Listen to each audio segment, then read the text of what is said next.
Hi guys, welcome to Inbound After Hours. Today we have a special guest from over in the US. We have Pete Caputa from, he's the CEO of Databox. Thanks for joining us, Pete. How are you? Pete. Pleasure. Yeah, appreciate that. Where are you today? Looks like that you at home today. I am working from home, my home office here. Yep, and it's 12 noon, but I wouldn't let you guys drink alone, so got my beer here ready to go. Good man. Fantastic. That's always the first thing we do before a podcast, send Ricky down to the bar. So. Yeah, good.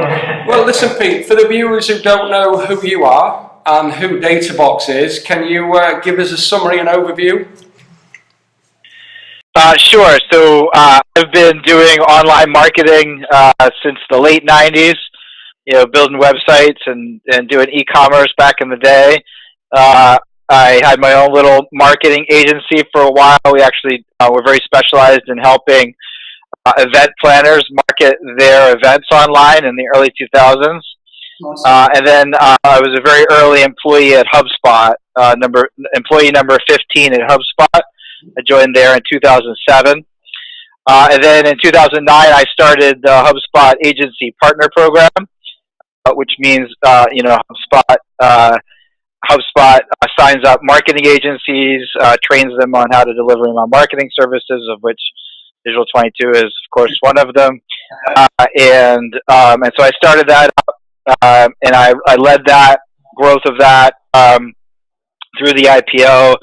I think last time HubSpot reported it was about 40% of HubSpot's revenue. I approximate that it's a few $1 billion worth of marketing services that those agencies collectively deliver. So very proud of that, being able to help a lot of agencies and help a lot of agencies help a lot of their clients. I got a little bored of doing the same thing at HubSpot. So after 9 years, I left there in January to join as CEO of Databox.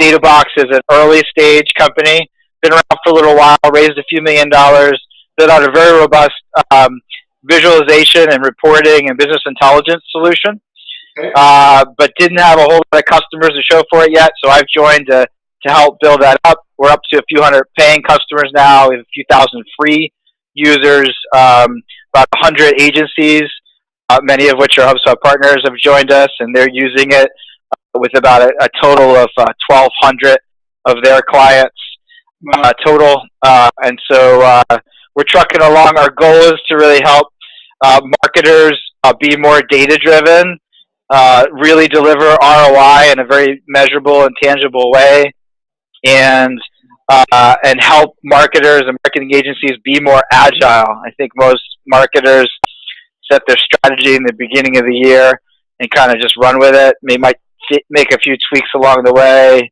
every month, but with the nature of online marketing today, there's opportunity to optimize results pretty much in real time if you're paying attention to the numbers. And so we're helping agencies and marketers pull all their marketing data into one spot and then making it available on every device, TV, mobile, desktop, computer, etc. Fantastic. I mean, you're the perfect candidate because you understand our pain as agencies and as marketeers and KPI reporting. So you've been there in all aspects, and hence you're the perfect candidate for the role, I guess. Yeah, it's been a long time since I delivered marketing services myself. That was in the mid 2000s. Back then it was pretty simple. I don't know if you guys are involved, remember back then, but you could pretty much send a few numbers from Google Analytics and a little SEO data over to the client. But more often than not, it was just a matter of sitting down with clients and saying, how's it going? Are you getting leads? Are those turning into sales? But over time, that's not sufficient. Certainly if you want to optimize results. And agencies that we talk to now, marketers we talk to now, they're pulling data from 4 or 5, sometimes 10, 20 different data sources. And there's really no way to pay attention to your numbers if it's in that many places. It's literally 4, 5, 10, 20 logins. And so most marketers just kind of throw their hands in the air and say, screw it, and don't really pay attention very well. But with Databox, they can start to pull all that into one spot and put it into a sequence of numbers so that they can literally just page through it in a few minutes and see how everything's going. Yeah, well, obviously we became a Databox partner recently, and the reason we invited you on the show is because, as Mark said, a challenge of pretty much every marketer is reporting, is data, doing it in a good way. So we thought it'd be great to get you on the show and let listeners learn from what you've learned from joining Databox. So from speaking to marketers every day in the role you're at now, what are the big things you've learned about how people are reporting today? What have been your big learnings over the last few months? A lot. I guess one of the funnier things, I shouldn't say funny, it's actually the opposite of funny, but one of the more surprising things I learned is that a lot of agencies actually don't really do reporting. They might get on a call once a month with clients and look at data, but they're not really sitting down and spending time reflecting on the data and making recommendations. So I was actually surprised to see a lot of marketers that kind of don't really pay attention to the numbers. I think that's a huge mistake today. One of the massive opportunities with inbound marketing, especially, is going back and optimizing the current marketing assets. So whether that's simply taking a blog post and updating it so that maybe you can get it to rank a little better, or get it to convert better, or taking an old offer like an ebook and doing the same, re-promoting it to a new audience. I think marketers miss out on those opportunities because they don't really pay attention to the numbers well enough. They don't prioritize which assets to optimize. And we're actually seeing is with our own marketing is success optimizing things very quickly. So instead of publishing a blog post, let's see, 10 landing pages that performed well, instead of publishing that and waiting 6 months to update it, we oftentimes will update it a week later and make it 15 landing pages that are performing really well. And what we've seen from that is some really impressive organic search results. And of course, we can improve the conversion rate along the way as well, as we re-promote it to a new batch of audiences. That's a really interesting technique, isn't it? Yeah, definitely. Yeah. I quite like that. I guess you're playing to a few facets of search really there. It's obviously updated in terms of freshness, and then you're increasing the sort of length and value that you're giving people regularly. I guess that it makes sense. It makes sense that works, and you get more traffic for doing it. Yeah, absolutely. No, I like that approach, definitely. Yeah, if you could keep giving us valuable tips like that throughout this podcast, we'll be very happy, Pete. Keep going. Yeah, keep going. Will do. Okay. Go. I was gonna pick up on something you've said there. When you don't look at the data, you certainly do miss opportunities, because we've talked about it a few times on the show, particularly with blogging. You'll make a blogging strategy, and all of a sudden one of the blogs that you didn't expect to take off does take off and starts getting. We've had some recently where it picks up 15k visits a month to a blog that we really didn't expect to happen. If we weren't looking it was just off the chart. And if we weren't looking at the data, we'd have missed that.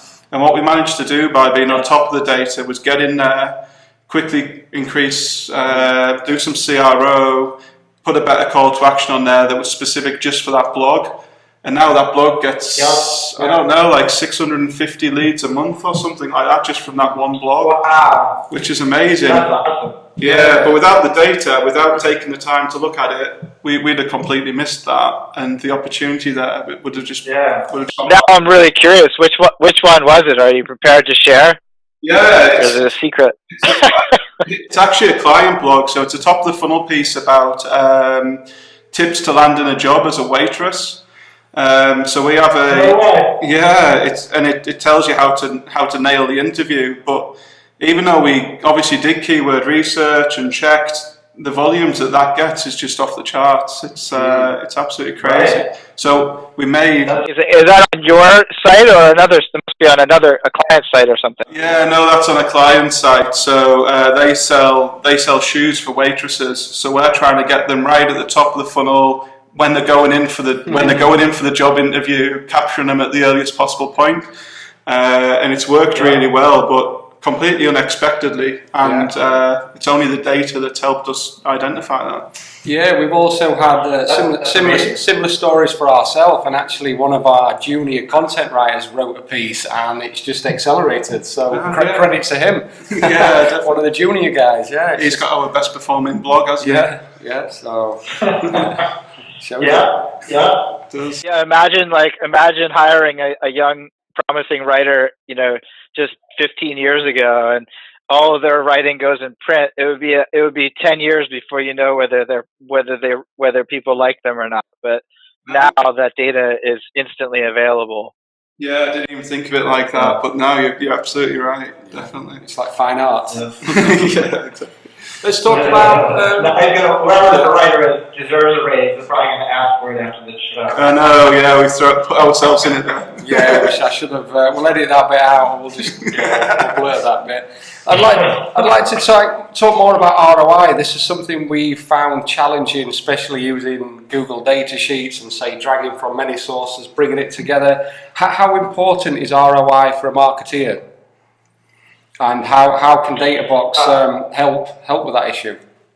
I think there's different reasons why an in-house marketer and an agency marketer has to prove their ROI. I think for an in-house marketer, I think it's hopefully they're committed to the mission of the company and feel a lot of ownership over it. And so I think the more important thing is to monitor the data and to set goals around where they want to be in order to support the mission and the growth of the company. And so with in-house marketers, it's more about being able to monitor their data. So a lot of marketers will have, they might have HubSpot, they might have Google Analytics because it's just has historical data or allows deeper dives by dimension and metrics than HubSpot does. They might be using a SEO tool like Moz or SEMrush or maybe just Google Search Console. They might be running some Facebook ad and some AdWords campaigns. They certainly should be doing the organic social stuff on Twitter and Facebook and LinkedIn, hopefully getting their employees involved with that stuff. And so by the time you add all that up, it becomes very difficult for them to keep all those balls in the air. And what I've seen is, marketers usually slack on one or two of those things, and it's not always the right thing. And so with in-house marketers, I think it's as much about monitoring how things are performing for themselves as it is about reporting to bosses. In a smaller business, I think we've seen it's a lot less important for like an in-house marketer to put together like a PowerPoint and do a formal review. Some companies run a little more diligently that way than others.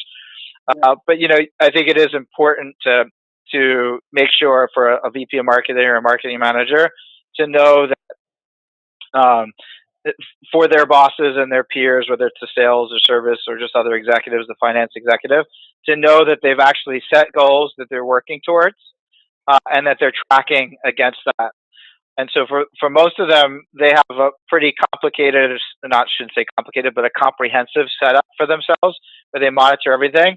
But then when they're reporting to their bosses or peers or other people in their company, it's usually a very simple thing. It's like just a handful of metrics, what the goal is and what the performance is. And so our system allows a marketer to pull all that into one spot so that they can then have different views for different people inside the company, but not have to go and cut and paste or customize it on an ongoing basis. They can customize the reports for each individual in their organization once, and then it's always set up that way for them with live data. So I'd say that's the marketer side. On the agency side, I think reporting is actually much more critical. Companies usually are not making a huge commitment to agencies. A lot of times they might sign up for a 12-month retainer if they're, if everybody's doing things in the right way. But a lot of times it's month to month. A lot of times it takes months before an agency actually starts to impact the top level goals around revenue or sales leads or whatever it is. And I think it's really important that an agency starts out from day one having a plan around what metrics they're going to improve by what point, by how much. And therefore, for agencies, we find it's very important to do reporting. Unfortunately, what happens with most agencies is they spend a lot of time cutting and pasting data into spreadsheets. And then they spend a lot of time creating graphs and pasting them into PowerPoint. Yeah. Then they finally, after they spend hours doing that, get to sit down, look at the data, and make some, identify some insights and make some recommendations. Mm-hmm. And so with Databox, we're eliminating all that cutting and pasting for them so that they can then focus on actually doing the analysis and identifying insights, sometimes just making changes instead of always recommending everything, but then of course keeping track of the changes that they would have made and the recommendations that they have for the client as well. No, that resonates a lot. I mean, obviously speaking with I've had both hats, so as an agency owner and prior to this being an in-house marketing manager, I always felt that if I could report what I'd spent exactly back to what's come in pounds or dollars, I was in a really strong and secure place. There's nothing worse than a client or your boss saying, "How we doing?" And you say, "Well, yeah, well, I got you some visitors, or I got you some likes, or whatever it is." Because most of the time, they don't care. No. They want to know, we've spent X amount with you, how much did we get back? And whenever I've been able to close the loop and truly give them that figure, I've always been in a strong position, whether that's asking as an in-house marketer for more budget to do some things I wanted to try, or going for a promotion, or just general job security.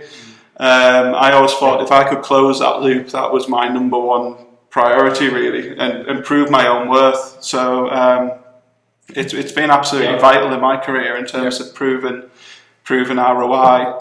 How many people manage to truly achieve that? I know Databox allows you to do it if people are on the CRMs, or you get buy-in from the sales team to give you that data. How many people have you find actually end up being able to say, you spend X pounds with us, you get X pounds back? Is that still something a lot of people are striving and pushing for? We have a few agencies that are reporting both of those things, but how much they're spending and how much they're getting back. Most HubSpot partners that we talk to, especially the gold and above partners, are pretty good about showing the amount of revenue, or at least the amount of sales qualified leads or leads that are being generated to the client. I think HubSpot makes it extremely simple to do that. Where I don't see a lot of agencies. I don't see a lot of agencies doing that ROI calculation, but every 6 months or 12 months. It's not an area where we've focused. I think most clients, especially with inbound marketing, they're spending a set amount per month. Yeah. And therefore it's pretty easy to have in your head, like, how many new deals do I need to justify that? So usually it's much more around it's less about calculating the ROI and just kind of showing the result or the outcome in terms of revenue. But I see most HubSpot partners getting there. I don't see a lot of other agencies getting there.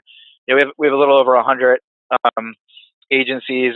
Probably like 80-90% of them are HubSpot partners. The ones that aren't HubSpot partners rarely get to that revenue mark. I mean, something we've been thinking about while we're going through the onboarding process with Databox is what metrics do we need to drop reporting? Like, what's for want of a better word, what's useless data? So a good example of something we've dropped over the years is keyword rankings, and getting really granular with clients on your ranking number 3 for that vanity keyword that you're really bothered about. is that just us who's dropping that, or is that a marketing wide thing? Is there anything else that people are starting to look at and think that's a pretty vain or useless metric? Let's stop reporting that. I don't know, man. I still love keyword rankings. I don't think it's too useless.